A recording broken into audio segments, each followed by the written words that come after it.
وعلى آله وأصحابه ومن تمسك بسنته إلى يوم الدين.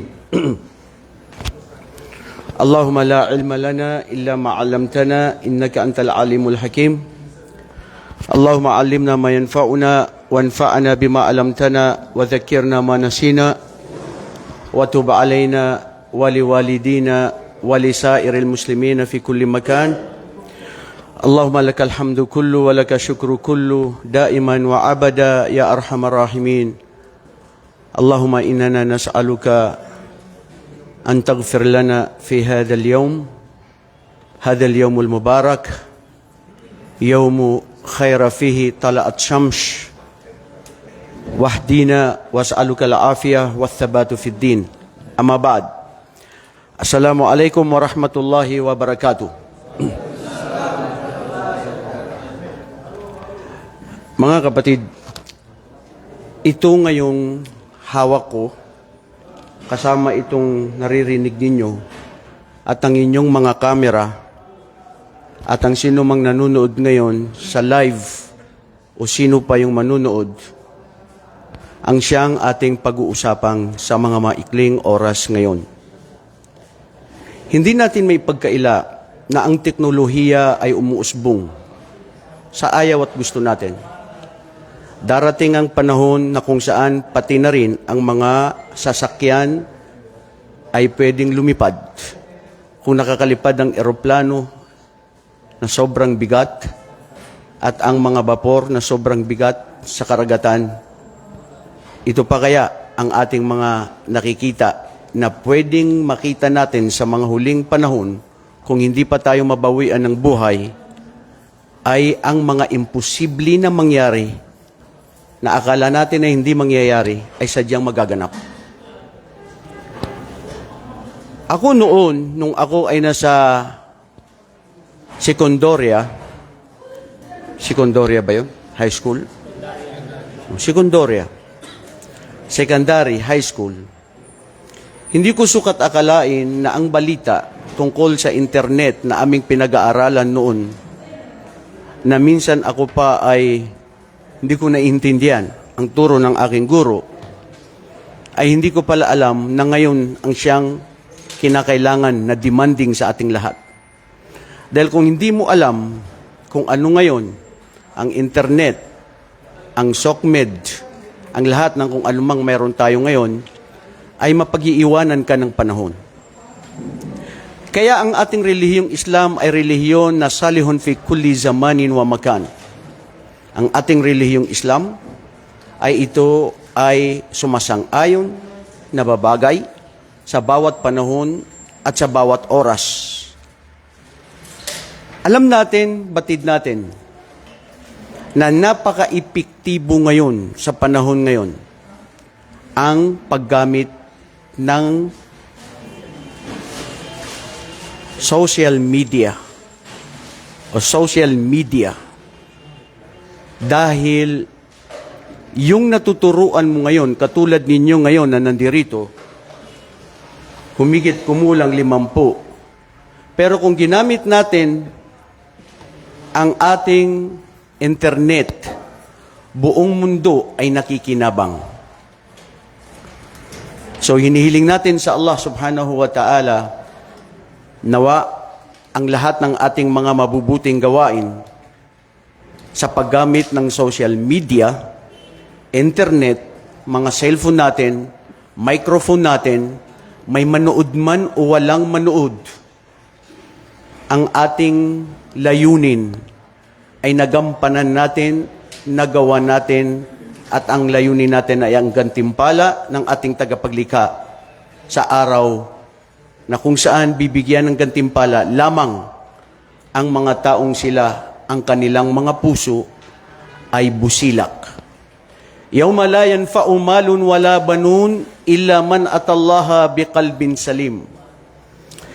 Araw na kung saan sa araw ng paghukom, hindi makakatulong sa atin ang ating mga yaman, ang ating mga anak, maliban kung sino ang darating sa yaon na ang kanilang mga puso ay tunay na busilak, tunay na ito ay dalisay na ginawa nila ang lahat ng mabuting gawain dito sa mundong ibabaw na ito dahil para lamang sa ating tagapaglikha, ang Allah subhanahu wa ta'ala.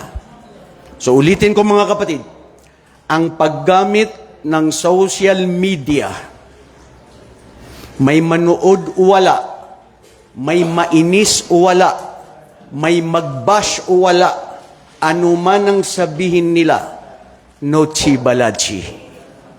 Because you don't know what is in my heart. And you don't have to judge me. Because I, by myself, when I return back to my Creator, I will return Him back alone by myself. And He is the only one who has the right to judge me.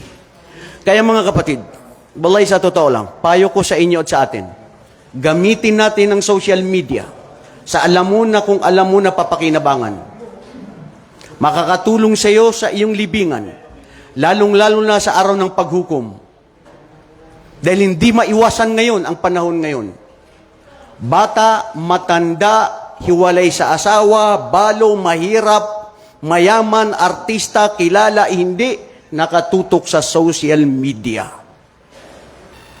Nandito tayo ngayon sa kapanahunan na teknolohiya na kung saan propesiya ni Propeta Muhammad sallallahu alaihi wasallam, what a small world. Napakaliit ng mundo. Nakikita-kita ang bawat isa sa pamamagitan nito. فَلِذَلِكَ أَقُولُ هُنَاكَ يَقُولُ الْعُلَمَاء نَسْتَطِيعُ أَنْ نَسْتَخْدِمَ الْوَسَائِلِ الْإِجْتِمَاعِ في هذه الأمور الأربعة لا يتجاوز وإما يتزاوج لا بأس به أهم شيء ما آتاك الله فيه فاغتنموا هذه الفرصة. Apat na bagay, sabi ng mga pantas, na mapapakinabangan natin at dapat nating pakinabangan. Dapat nating gamitin ang kung ano teknolohiya na mayroon tayo ngayon, lalong-lalo na sa larangan ng da'wa. Ikaw at ako, alam natin na pinapaniwalaan natin walang pinakamabuting gawain, trabaho na pinag-iwanan ng mga propeta, na mga sugo ng Allah subhanahu wa ta'ala, maliban sa pagpapalaganap ng kaisahan ng Allah, pagturo ng kabutihan, at larangan ng da'watu ilallahi subhanahu wa ta'ala. Falidhalika yaqul awalan, una, na magagamit natin ng social media, mga kapatid, ikaw na hindi marunong, sasabihin ko to sa sarili ko, hindi ako marunong. Hanggang ngayon, gusto ko pa ring matuto kung paano gamitin ito. Kung wala lang minsan ng mga kaibigan ko, bro, paki-edit nga ito, bro, gawin mo nga ito. Kung wala ang ating mga kapatiran na intersaro na nagpupursige, na nagpupost, wallahi mga kapatid, sana matutunan natin. Una, al-hadaf at-tadhkir lillahi subhanahu wa ta'ala litubayyin linnas anna khaliq al-wahid al-qahar la yastahiqu lil-ibada illahu. Ang iparating sa mga tao, mga Muslim, hindi Muslim, ang kaisahan ng Diyos, ng Allah subhanahu wa ta'ala sa pamamagitan ng ating paggamit nito. Ulitin ko, may nakinig, may nagbash, walang nakinig, khaliwali. I am doing this for the sake of my Lord. Bakit mga kapatid? Dahil ito ang pinakamabuting gawain na ginawa ng lahat ng mga propeta. Ang pagpapaalala sa mga tao na sumamba sa tunay na nag-iisang Diyos. Kasama ang mga Muslim na naniniwala sa nag-iisang Diyos, pero yung iba sa kanila, hadahumullah, patuloy pa rin na gumagawa ng mga ibang mga aspeto na gawain ng shirk. Dahil sa kakulangan ng kaalaman. Sa pamamagitan nito, sa pag-share mo, sa pagbabahagi mo, sa pagbibigay mo ng kaalaman, sa kilala mo at hindi, maaari ito ay dumating sa kanya. O hindi man dumating, uulitin ko ang mga anbiya, bro. Ano ang sa kanila? Ma as'alukum alayhi min ajr. Innama ajriya ala Allahi Rabbil Alamin. Kulluhum jami'an. Al-anbiya as-sabiqin. Hindi namin gusto sa inyo na kayo'y magpasalamat, purihin kami, bayaran kami, kapalit ng pera o anuman. Dahil ang tanging layunin namin ay ang gantimpala ng aming tagapaglikha sa araw ng paghuhukom. As'alullah thabat. As'alullah yajzina jami'an. Allahumma amin. Ba'dama tadhkiru linnas liwahdaniyatillahi subhanahu wa ta'ala ala wahiya ahdafu khalqul insani fi hadal ard. Pagkatapos na masabi mo sa mga tao ang paniniwala sa tunay na nag-iisang Diyos, na alam natin na may gantimpala o ang bawat isa dito, may nanood wala, ginawa mo ang gantimpala mo mula sa Allah, nakasalalay kung ano ang nasa puso mo, kapatid. Pangalawa, lita'limil jahilina. Gagamitin natin ang SOCMED sa pamamagitan ng pagbibigay ng liwanag, ng tamang katuruan sa mga mangmang, kasama ang mga Muslim na iba na hindi na mga mangmang o kasama ang mga hindi mga Muslim. Al-juhal, ilan sa mga pamayanan ng mga kamusliman, gumagawa ng mga kabutihan na akala nila ito'y pagsamba sa Allah subhanahu wa ta'ala, ngunit sila ay naliligaw sa pamamagitan ng kanilang kamangmangan at kakulangan ng kaalaman. Dito mga kapatid, sa social media na ito, pwede natin ito gamitin sa pamamagitan ng pagpili ng mga hadith, ng mga Quran, na mga kilalang tanyag na marunong na tama ang akida ng Ahlus Sunnah wal Jamaa ala manhaji Ahlus Salafus Saleh. Ulitin ko to. May nagtanong kasi, sabi nila, Sheikh, ako ay balik Islam. Ako'y Kristiyano pala, papasok ako sa Islam. Saan po ako dapat papasok? Kasi naririnig ko ang dami rin ng mga sekta ng mga kamusliman. Tama po ba na ako ay pumasok sa Sunni? O papasok ako sa Shia? O papasok ako sa Ahmadiyya? O papasok ako sa Ashaira? O saan ako papasok? Sagot kayo, mga kapatid na nandirito. Sa apat na yon, wag na natin sabihin ng mga ibang paniniwala. Kayo na mga taga Bitik University, let me ask you then, if you were then asked a question that I was telling you a while ago, what would be your answer? Kapatid na Omar, apwes, anong isasagot mo? Kristiyano ako, papasok ako ngayon sa pagka-Muslim kasi nakikita ko ang tamang katuruan na nag-iisang Diyos. Pero ang dami rin palang sekta, ang dami rin mga grupo paniniwala. Sa mga apat na nabanggit, saan ako rito? Pakigabayan ako.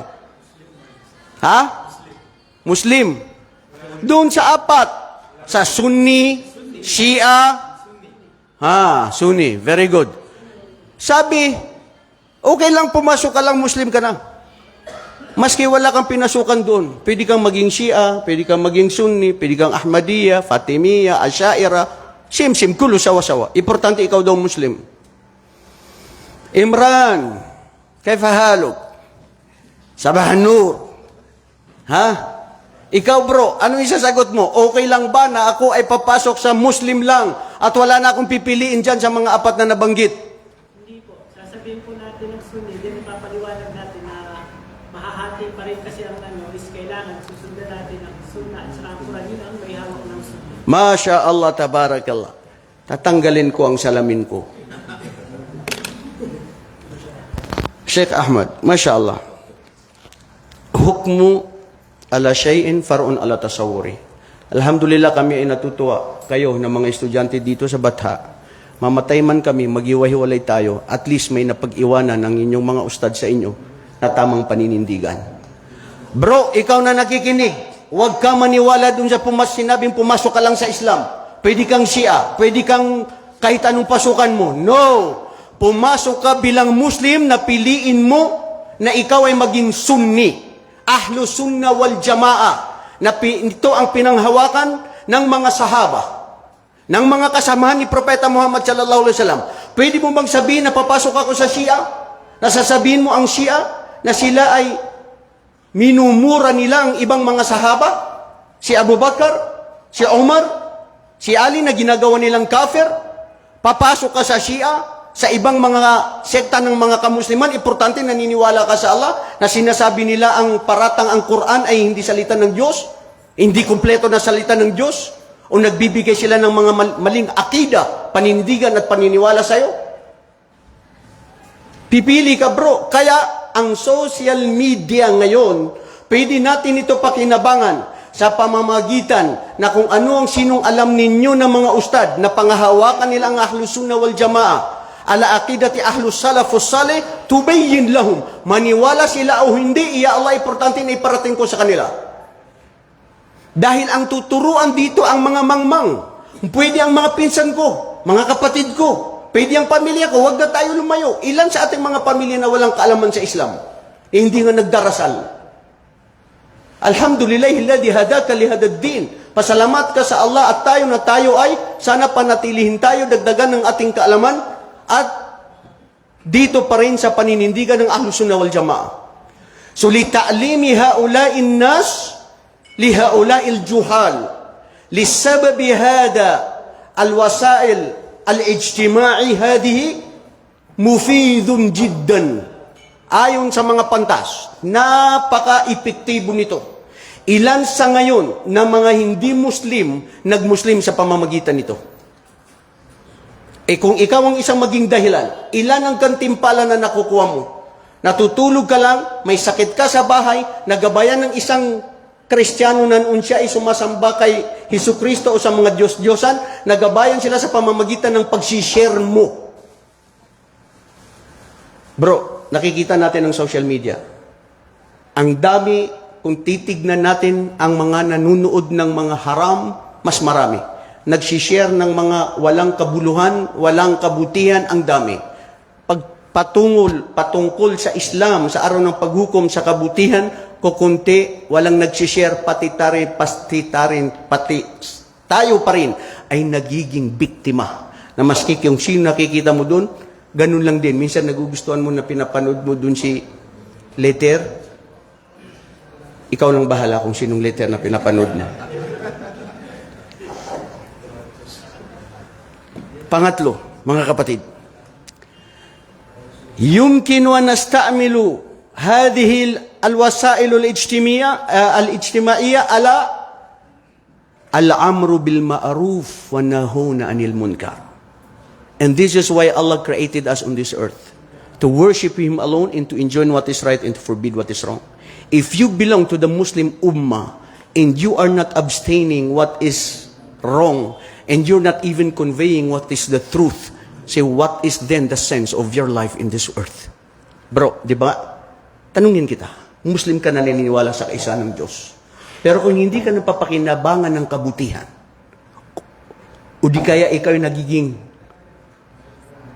salot sa lipunan, ano pa ang pakinabang mo dito sa buhay mo sa mundo, bro? Wallahi, gamitin natin ito, mga kapatid. Gamitin natin sa pagpigil ng kasamaan at sugo ng kabutihan. Noong isang buwan, meron akong pinost tungkol sa bid'ah, sa wikang mga Maranaw. Katulad ninyo, mga Maranaw din, mahilig mag-birthday. Kayo din, mag-birthday kayo noon, di ba? Kung hindi ka lang nagabayan sa Islam, siguro ikaw, Imran Ligdaw, magpapakain ka dyan sa amin. Bisag tigulang na mayroon pang candle na hiyup-hiyupin pa niya. Ngayon, sinabi natin yung bid'ah bawal. Ito ang dahilan. Dinefine natin. Sabi ng nag-comment na, Maranaw, kayo talaga ng mga salapi, ang lagi naririnig sa inyo ng mga bid'ah. Sa dami ng mga nagagawang haram, bid'ah. Wala na ba kayong magawa? Sa Maranaw na matulik, ibig sabihin, epal kayo. Lagi kayong nakikisabay sa amin na nakikisawsaw na maganda naman ang ginagawa namin. Pagmamahal kay Propeta Muhammad, ang pagsilibrasyon. Okay. Bro, at panghuli na sinabi niya, after all, at the end of the day, Allah is the one who will judge our deeds. Tama? Tama, mali? Correct. May sense. Kahit ano pang sabihin nyo, na ngaw-ngaw-ngaw kayo dyan sa mga bid'a na yan, ikaw at ako, ikaw na ustad na nagsasabi, ikaw din huhusga ng Allah, pati kami. So huwag kayong manghusga. Huwag kayong judgmental. Hindi nyo alam kami ang tama, kayo ang mali. No. Sagot. Bilang University BTech student. Anong sagot mo, bro? Omar Tumarokon. Kasi, bro, ano pa ang saysay ng da'wa kung hindi ka mangaral sa mga tao? Hahayaan mo na lang ang mga tao na gumagawa ng kamangmangan at kamalian? Dahil sabihin mo, bahala na, Allah naman magja-judge sa amin? Kung yun ang magiging paninindigan mo, na wala kayong pakialam sa amin, ikaw at ako uhusga ng Allah sa araw ng paghukom, so anong naging silbi ng isang Muslim na nagtuturo ng kabutihan at nagpapabawal ng kamalian kung ikaw ay keep silence? And you know, and you must know then, that the worst Muslim, worst man on earth, when he or she sees what is evil and indecent rights, indecent actions, looking without saying nothing, na wala siyang ginawa, na wala siyang ipinagbawal, na wala siyang sinabi. So kailangan pa rin magparating, magpaalaala, of course, by hikmah, bro. Huwag yung pahiyain mo dito sa social media. Huwag yung magmurahan kayo dyan. Huwag yung maglabasan kayo ng baho dyan. Hindi yun. By hikmah, udu ila sabili rabbika bil hikmati wal mau'idatil hasana. Wajadilhum, pakitunguan, makipagdebate sa kanila ng tamang paraan na masinsinan na pwedeng tanggapin ng kanyang puso at isipan na walang paglilibak o walang diretso na salita na direct sa kanila. Al-amru bil ma'ruf wan nahuna 'anil munkar. Pang-apat, mga kapatid, na dito nagtatapos, na dapat natin itong gawin, ay li da'watil ghayril muslimina wal muslimina khasatan amma.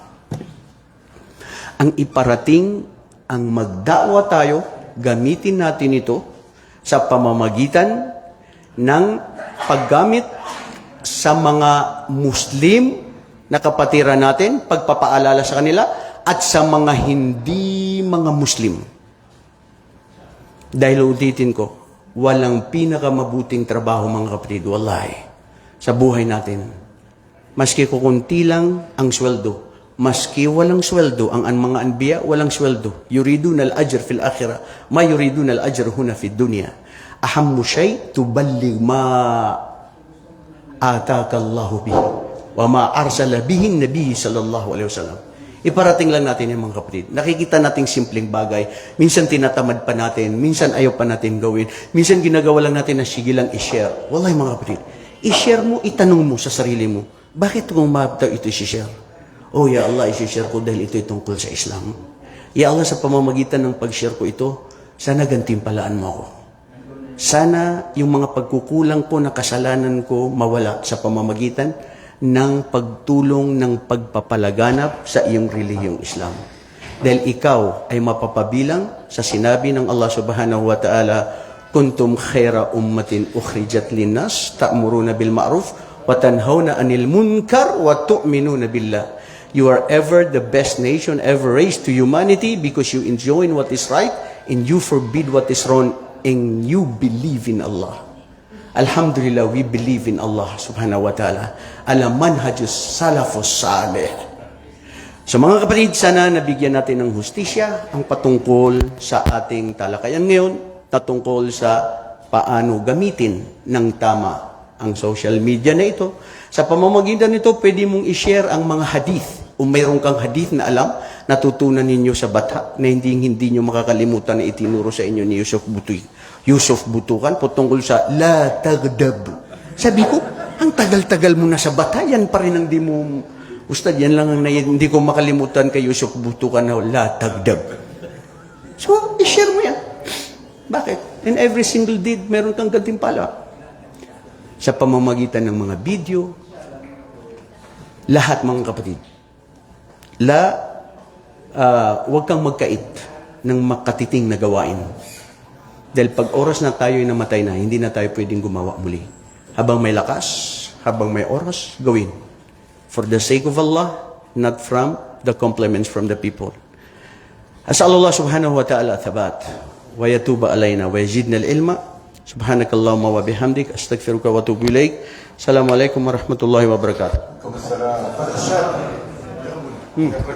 May question and answer muna tayo. Sige. Okay, isa ko yung question para sa iba siguro ito rin yung gusto nilang itanong. So, pwede ba ako mag-question? Yes. Okay. Alhamdulillah. Zakallah khair. Ang topic ni Sheikh ay very controversial. At alam natin na maraming mga inspiring daya na nag-engage sa social media. At yung iba, they reach the point na kailangan nilang magkaroon ng content at minsan nauubusan sila ng content at ang kinukontent na lang nila ay ang mag-comment sa mga existing na mga video lectures ng ating mga asatids o mga daya. Pero minsan, maanghang yung content nila. Mas maanghang. Kumbaga,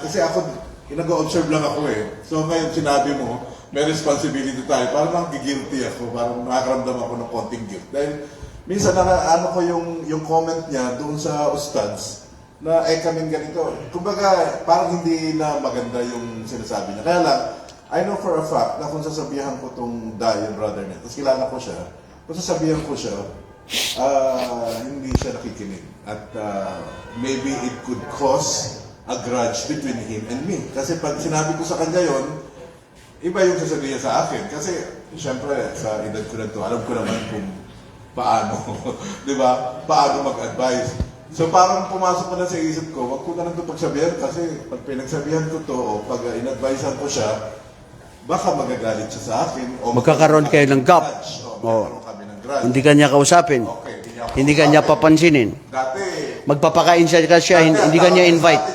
Baka ngayon, tawag niya sa akin, chef. Kasi may ganun siya attitude eh. Alam ko for a fact. Dahil may mga kasama din tayo, mga senior niya na naging ganun yung relasyon nila. So, ako kasi ayoko magkaroon ng ganung relasyon.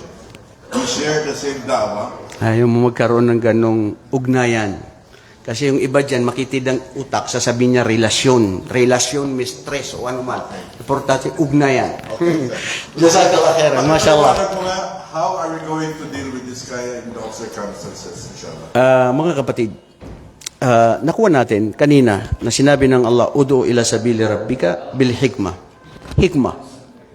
Una, siyempre, nakita natin yun na mungkar. Diba?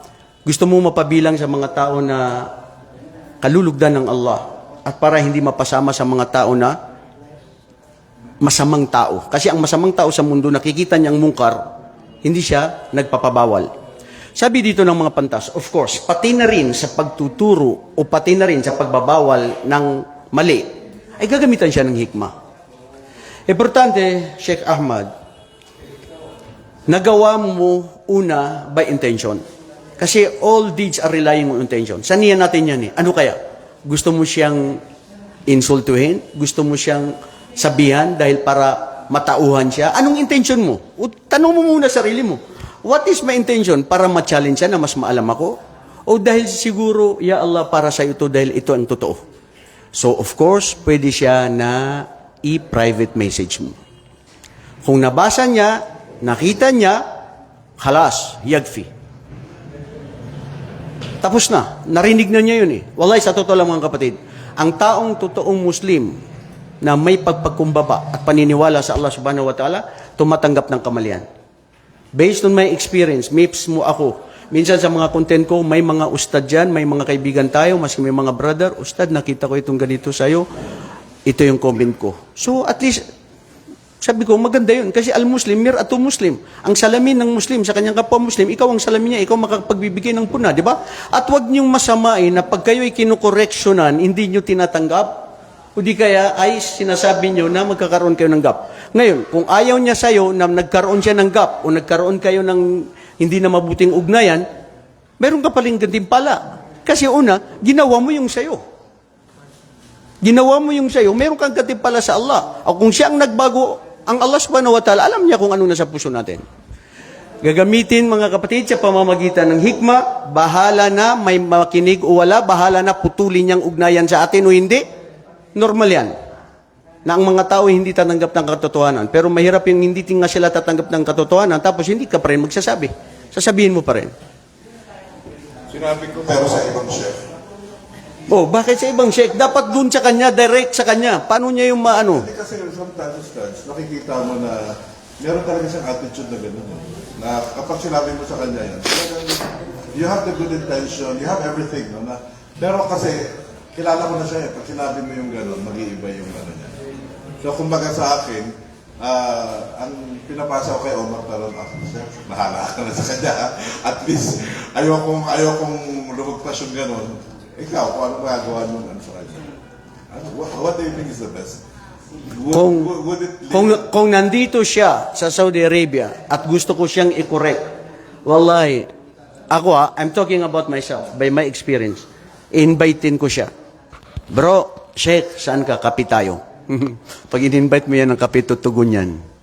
Kayo lang dalawa. Oh, mag-date tayo. Kilala niya ako eh, pag sinabi kong gano'n, ikaw na lang. Kung ayaw mo magkape, walang problema. Sige, so ayaw niya makinig. Bro, importante sa atin, yung niya at yung pag-correct. Pero kung ayaw tanggapin ng kahit sino, wala na tayong magagawa. Wal huda min Allah. Ang gabay mula sa Allah subhanahu wa ta'ala. Hindi tatanungin ng Allah na bakit yung naligaw, bakit hindi mo siya ginabayan. No. Ya Allah, nasabi ko, pero hindi siya tumanggap.